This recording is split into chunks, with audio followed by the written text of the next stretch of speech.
So we're going to go over a couple of the pieces of footwork. Okay. First being curving right or curve left.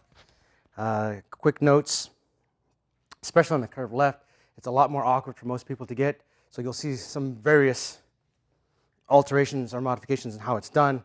I mean, there's simple, the old small shift change, or boom, more of a plyometric change where you're pushing off to get to the outside. You'll also see the quick short step. I like to call it the happy dancer. Okay, but but I personally, just because of some of the tools that I work with, I don't want my weapon side forward too long, so I would prefer boom to scissor step. That way my weapon's behind me, I can interject and then go to whatever tool that I'm going to. So the option is going to be yours. The curve right we'll start with is a lot easier, so I'll take it from a couple of different angles. So it doesn't matter which tool that he's firing off, right is still your right. Even if you're in a left lead, right is still the right. So it doesn't matter what lead your opponent's in or what lead that you're in.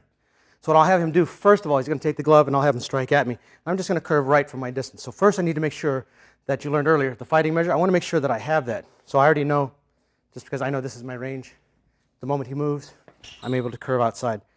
Okay? And you have to be able to differentiate also between that curve right, because there's a pivot.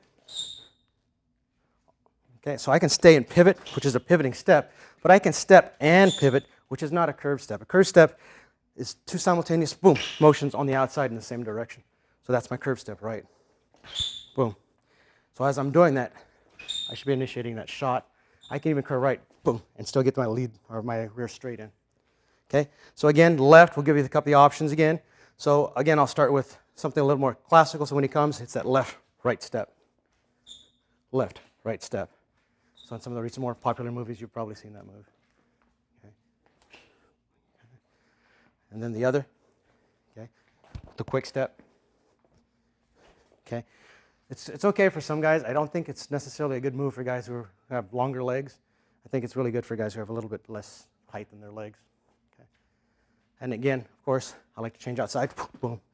So now I'm out here and I've cleared the zone. So I personally don't want to be in front of the guy. At the slightest, I want to be at a 45 to this guy always. Okay?